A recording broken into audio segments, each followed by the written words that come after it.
कोई बात नहीं होती वहाँ से जी यार ज्यादा मत तंग करो इनको तंग मत करो, नहीं आगे आ जाएंगे। पवन बताएं, अपनी बात कंप्लीट कर लीजिए पवन।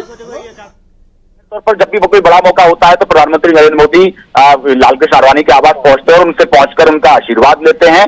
तो अब आज एक बहुत बड़ा मौका है, तीसरी बार वो सरकार बनाने का दावा पेश करने जा रहे हैं, तीसरी बार प्रधानमंत्री बनने के लिए आज बहुत जल्दी शपथ लेने वाले हैं। तो उससे पहले आज पार्टी के सबसे वरिष्ठ नेता लालकृष्ण आडवाणी के आवास पहुंचे और वहां पहुंचकर वो आशीर्वाद ले रहे हैं। उसके बाद यहां से मुलाकात करके ऐसी खबर भी है कि वो प्रधानमंत्री नरेंद्र मोदी जो मुरली मनोहर जोशी है पार्टी के वरिष्ठ नेता, उनके आवास भी जाएंगे और वहां से फिर प्रधानमंत्री राष्ट्रपति भवन जाकर सरकार बनाने के लिए दावा पेश करेंगे। अब से थोड़ी देर पहले जैसे कि एनडीए की पार्लियामेंट्री पार्टी की जब बैठक हुई तो उसमें प्रधानमंत्री नरेंद्र मोदी को एनडीए के दल के नेता के रूप में चुन लिया गया है। उसके बाद में सरकार बनाने का दावा पेश करेंगे और अब 9 जून को प्रधानमंत्री नरेंद्र मोदी शाम को तीसरी बार प्रधानमंत्री पद की शपथ लेंगे। बिल्कुल, तो कह सकते हैं पवन की तमाम वो जो औपचारिकता है जो नई सरकार के गठन से पहले की जाती हैं, उन औपचारिकताओं की हर प्रक्रिया का पालन यहां पर किया जा रहा है। पहले नेता चुना गया उन्हें और अब सरकार बनाने का दावा पेश करने के लिए एनडीए का डेलीगेशन राष्ट्रपति भवन पहुंचा है, समर्थन पत्र सौंपे जा रहे हैं और लगातार पवन ये साफ भी किया जा रहा है एनडीए के तमाम पार्टीज की ओर से कि ये प्री पोल अलायंस है। तो ऐसे में जो भी विपक्ष बातें कह रहा है वो सिर्फ भ्रम फैलाने के लिए कह रहा है। देखिए, जाहिर तौर पर जिस तरह से आप देखें कि जैसे ही जिस दिन परिणाम आया उसी दिन से बीजेपी के जो बड़े नेता हैं, चाहे वो बीजेपी अध्यक्ष जेपी नड्डा हो या अमित शाह हो, तमाम एनडीए के सहयोगियों के साथ बातचीत कर रहे थे। उसके बाद में 5 तारीख को प्रधानमंत्री नरेंद्र मोदी ने एनडीए के घटक दलों की एक बैठक बुलाई, उसमें सभी नेता शामिल हुए, सबने प्रधानमंत्री नरेंद्र मोदी को अपने नेता के रूप में चुना। उसके बाद में फिर आज एनडीए पार्लियामेंट्री पार्टी की बैठक हुई, उसमें प्रधानमंत्री को अपने नेता के रूप में चुना और आपने सबको सुना होगा आज चाहे वो नीतीश कुमार हो या चंद्रबाबू नायडू हो, लगातार प्रधानमंत्री की तारीफ करते हुए नजर आए। उसके बाद में उन्होंने लगातार कहा कि हम तो नीतीश कुमार ने तो यहां तक कहा हम तो क्या चाह रहे थे कल ही प्रधानमंत्री शपथ ले लें, लेकिन अब परसों से यानी 9 तारीख को अब शपथ लेने वाले हैं। चंद्रबाबू नायडू ने कहा कि प्रधानमंत्री अपने बड़े और कड़े फैसले लेके जाने जाते हैं, आर्थिक विकास के लिए जाने जाते हैं, देश के विकास के लिए जाने जाते हैं। तो लगातार सभी जो एनडीए के नेता थे उन्होंने प्रधानमंत्री नरेंद्र मोदी की तारीफ की, अपनी अपनी पार्टी की तरफ से समर्थन पत्र दिया बीजेपी अध्यक्ष जेपी नड्डा के लिए। तो तमाम तरह की जो औपचारिकताएं हैं अब वो पूरी कर ली गई हैं। ये पूरा एक संदेश है कि एनडीए जो है वो एकजुट है, एक साथ है, मजबूत है, एक साथ खड़ा हुआ है, कहीं कोई दिक्कत नहीं है। जो भी नेगोशिएशंस है मिनिस्ट्रीज को लेकर वो लगातार बीजेपी के बड़े नेता और एनडीए के नेता आपस में बातचीत कर रहे हैं, चाहे वो गृह मंत्री अमित शाह की बात करें या बीजेपी अध्यक्ष जेपी नड्डा की बात करें या रक्षा मंत्री राजनाथ सिंह की बात करें। तो ये तमाम जो नेता है नेगोशिएशंस पे आपस में बातचीत कर रहे हैं, लेकिन एनडीए एकजुट है, उसमें कहीं कोई दिक्कत नहीं है।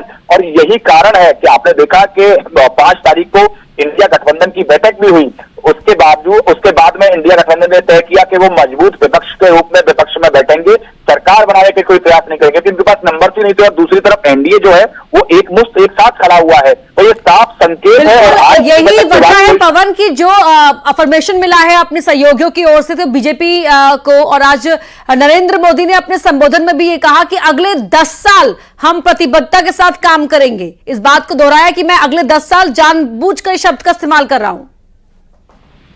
देखिए, जाहिर तौर पर प्रधानमंत्री जो कुछ भी बोलते हैं तो वो सिर्फ बोलने के लिए नहीं बोलते हैं, उनकी बातों का एक गहरा मतलब होता है।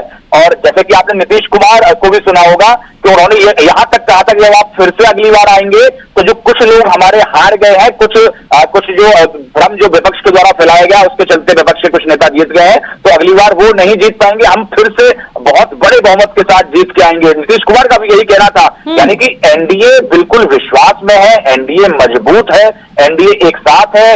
हालांकि बीजेपी को पूर्ण बहुमत मिलने से थोड़े से जो संख्या है वो कम रह गई, लेकिन बीजेपी भी लगातार उत्साहित है। बीजेपी जिस तरह से 32 साल से ज्यादा समय हो गया जब किसी भी पार्टी को 230 से ज्यादा सीटें मिली हो बीजेपी को छोड़कर, और फिर तीसरी बार बीजेपी को 240 सीटें मिली। इससे पहले 2 बार जब सरकार बनाई तो पूर्ण बहुमत की सरकार बनाई, हालांकि इस बार पूर्ण बहुमत की सरकार नहीं बना पाई, लेकिन कुछ संख्या ही शॉर्ट रह गई।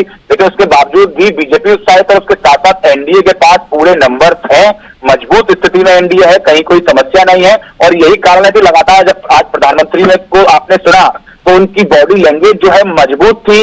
उन्होंने तमाम तरह के प्रहार जो है विपक्ष पर किए, उन्होंने तमाम तरह के प्रहार जिस तरह से चुनाव आयोग और ईवीएम को लेकर विपक्ष हमेशा सवाल उठाता रहा है, उसको लेकर किए तो प्रधानमंत्री आज फिर से अपने पुराने रंग में दिखे।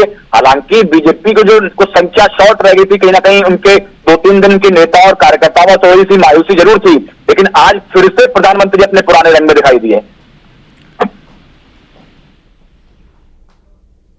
आशीर्वाद लेना जरूरी था और वो मैसेज भी देने की कोशिश करते हैं कि अपने बुजुर्ग और बड़े नेताओं का आशीर्वाद लेते हैं। तो फिलहाल प्रधानमंत्री मौजूद हैं लालकृष्ण आडवाणी के घर के अंदर।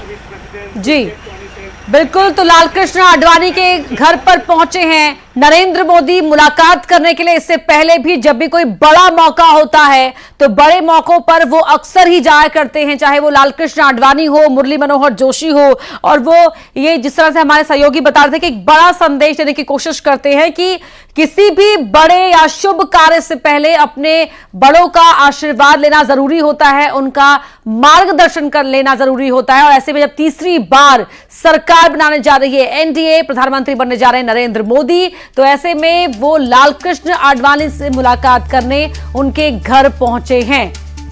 तस्वीरें लगातार हम आपको दे रहे हैं, हलचल हम आपको हर हलचल की जानकारी भी दे रहे हैं कि किस तरह से जो एनडीए का डेलीगेशन है राष्ट्रपति भवन पहुंचा है और नरेंद्र मोदी पहुंचे हैं।